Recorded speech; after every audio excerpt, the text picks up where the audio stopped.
ভর্তি করে দিছি। এখন সকল দায়িত্ব শিক্ষকদের। শিক্ষকরা কিভাবে পড়াইবো, কি করব না করব, আমার ছেলে বাসায় কেন এই কাজ করলো না, কেন এই কাজ করলো না, সব দায়িত্ব শিক্ষকের। মূলত বিষয়টা হলো এরকম যে একটা ভালো ছাত্র বা একটা ভালো প্রতিষ্ঠান তখনই হবে যখন ওই প্রতিষ্ঠানের শিক্ষক অভিজ্ঞ হবে, ওই ছাত্রটা মেহনতি হবে এবং ওই ছাত্রের অভিভাবক সচেতন হবে। সচেতন কেমন? যে আপনারা তো শিক্ষা দিবেন না, কিন্তু আপনাদের দায়িত্ব সব থেকে বেশি আপনার সন্তান মাদ্রাসায় ঠিক মতো আসা না আসা, সন্তান বাঁকা যাওয়ার পরে সন্তান কি শিখলো, সন্তানের পড়ালেখা কতটুকু হইতেছে না হইতেছে, এই বিষয়ে আপনাদের সকলেরই অবগত থাকা দরকার। এমন শিক্ষক আছে, এমন অভিভাবক আছে আমার মনে হয় সারা বৎসর একবারও খোঁজ খবর নেয় না তার ছেলে কতটুকু পড়াশোনা করছে বা কি আসা বিষয়, আমার ছেলে কি পড়তেছে না পড়তেছে। এই আপনাদের উদাসীনতার কারণে দেখা গেছে শিক্ষকরাও সাহস পায় না, আপনারাও সাহস পান না। এই জন্য প্রত্যেকের অভিভাবকের এই দায়িত্ব তার সন্তানের পড়াশোনার খবর প্রতি মাসে অন্তত পক্ষে একবার আলাপ কইরা খোঁজ খবর নেওয়ার জন্য। আরেকটা বিষয় সেটা হলো এই প্রথম পরীক্ষার বন্ধের পর অর্থাৎ কুরবানির বন্ধের পরে আমরা শিক্ষা দিতে সবচেয়ে যে বিষয় বাধাপ্রাপ্ত হয়েছে সেটা হচ্ছে এই প্রথম পরীক্ষার পরে ছাত্ররা এতটাই অনিয়মিত হয়ে গেছে, অর্থাৎ এক একটা ছাত্র 10 দিন 15 দিন 20 দিন 1 মাস আসতেছে না।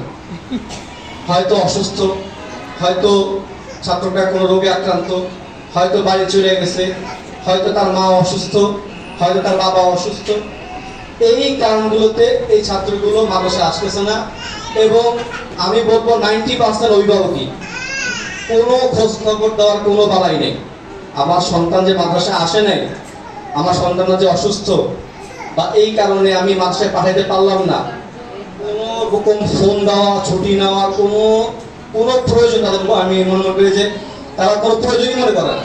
যে আমাদের যে একটা প্রতিষ্ঠান, আমাদের ছুটি নিতে হবে, আমার ছেলেটা অসুস্থ হোক বা আমি অসুস্থ হই, আমি যাইয়া হুজুরের কাছে বইলা ছুটি নিয়ে আসি, আমার ছেলে যদি দোয়া নিয়ে আসি, কোনো রকম কোনো মানে ছুটির কোনো তাদের কাছে মানে কোনো দায় বালাই নেই।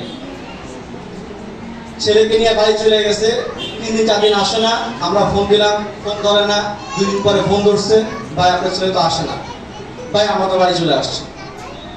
এই যে গার্জিয়ানের অবস্থা। 2 নাম্বার, মন চাইছে এখন তার ছুটি লাগবে, হুজুর আমার ছেলেকে এখন ছুটি দিতে হবে, আমরা এখন বাড়ি যাব, আমার ছেলে এখন একটা বিয়ে অনুষ্ঠানে যাবে, এখন ছুটি লাগবে তো ছুটি লাগবেই, হয়তো ছুটি দিবেন নইলে ছেলেকে নিয়ে চলে যাবো। কথা বুঝতে পারছেন? এরকম হয়েছে আমাদের অভিভাবকদের অবস্থা।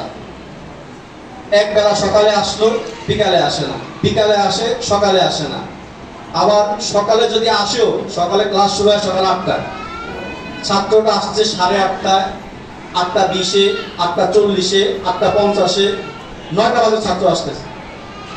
তো যদি 2 ঘন্টা আরবি পড়াবে, এর মধ্যে যদি 1 ঘন্টাই না থাকে, তাহলে আপনারাই বলেন একটা ছেলেকে আমরা শিক্ষা কিভাবে দিব?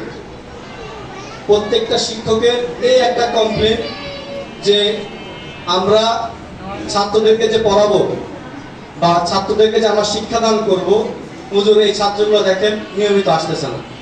আর আপনারা সবাই জানেন প্রত্যেকটা স্কুল কলেজ মাদ্রাসায় একটা গ্রুপে পড়া হয়, অর্থাৎ ক্লাস 1 ক্লাস 2 একটা গ্রুপে পড়া হয়। এখন দেখা গেছে হুজুর পড়াইতেছে ক গ্রুপ খ গ্রুপ, ক গ্রুপের ছাত্র আজকে 10টা আছে 5টা নেই। তো হুজুর পড়াটা এখন বুঝাই দিয়ে গেছে, মাগরিবের পর আবার আসছে, ওই সকালে যে 5 জন আইছে 10 জন আসছে, ওখান থেকে আবার 3 জন নেই। তো একটা পড়া যে পড়াটা পড়াতে লাগবে 2 দিন, সেই পড়াটা লাগতেছে 7 দিন। তো এই জন্য একটা ছাত্রের অনুপস্থিত থাকা এটা শিক্ষা দেওয়ার ক্ষেত্রে সবচেয়ে বড় আমি মনে করি বাধা হয়ে দাঁড়াইছে আমাদের জন্য।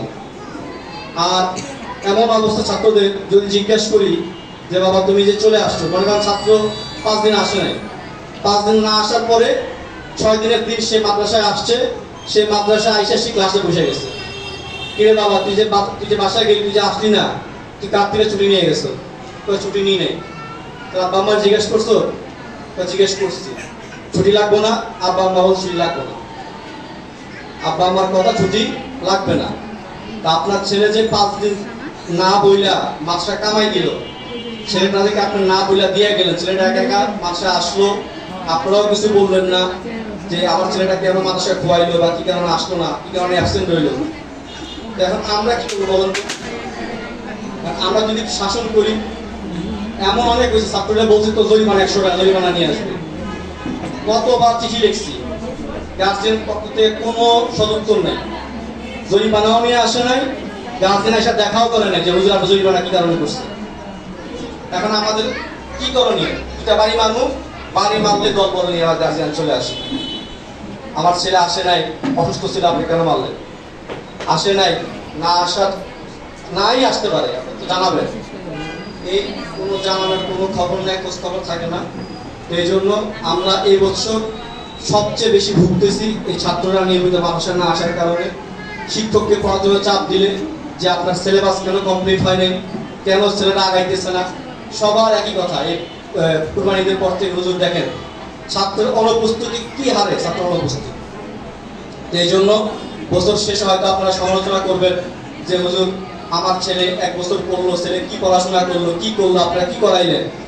তখন আপনাদের সামনে আমরা কি জবাব দিব? জবাব যারা আসে না এরাই সমালোচনা করবে। আমি এবারকার হাজিরা খাতায় কোন ছাত্র কয়দিন আসছে কয়দিন আসে না সব লেখা রাখছি। ইনশাআল্লাহ বছর শেষে একটা তালিকা করে বোর্ডে লাগাই দিব, যে যারা সমালোচনা করে যে মাদ্রাসায় পড়ালেখা হয় না, আমি দেখাই দেব ইনশাআল্লাহ বেশিরভাগ ছাত্র গার্জিয়ান দ্বারাই। আপনার ছেলে এমনও ছাত্র আছে মাসের মধ্যে প্রতি মাসে 10 দিন মাদ্রাসায় ক্লাস করে না। 10 দিন যদি ক্লাস না করে তাহলে 1 মাসের পড়া 10 দিন আমরা কেমনে পড়াই দেবো? আপনারা বলেন, 1 মাসের পড়া 10 দিনের পড়া কি সম্ভব? কোনোভাবেই সম্ভব না। তো এই জন্য আপনাদের কাছে আমাদের আবেদন থাকবে, আপনারা মাদ্রাসায় ভর্তি করছেন এটাই শেষ না। আপনি অসুস্থ হন, আপনি যেমনি হোক ম্যানেজ করে আরেকজনের মাধ্যমে কি করেন আমার ছেলেকে মাদ্রাসায় পাঠিয়ে দেন। ছেলেও অসুস্থ হয়, মাদ্রাসায় আসে না, আপনি অসুস্থ হন, মাদ্রাসায় আসে না, বাবা অসুস্থ হয়, মাদ্রাসায়। এত যদি সমস্যা থাকে তাহলে এই ছেলেকে নিয়ে আমরা সামনে আগাইতে পারবো না। এই জন্য আপনারা সবাই নিয়মিত ছাত্রকে মাদ্রাসায় পাঠাবেন। 2 নম্বর, যদি কারো একদিন এর বেশি ছুটি লাগে তাহলে আপনারা অবশ্যই যে হুজুরের কাছে পড়ে ওই হুজুরের কাছে তো বলবেনই, আমি আছি আমার কাছে বলবেন, আমাকে না পেলে আমাদের সহকারী পরিচালক কানুন সাহেবকে বলবেন, বইলা লিখিত মাধ্যমে আমাদের ফর্ম আছে, ফর্মের মাধ্যমে ছুটি নিয়ে নেবে। এটা তো হবে কি, এটা হবে তাহলে যে শিক্ষক পড়ায় সেও জানবে ছুটি কেন নিছে, আমরাও জানবো, হুজুরও জানবে, কেউ পেরেশান হবে না। এই জন্য সবাই ছুটি নেওয়ার অভ্যাস করেন, এবং এটা করলে আশা করি আমাদের মানুষের পড়ালেখার মান ইনশাআল্লাহ আরো 2 গুণ 3 গুণ বেড়ে যাবে।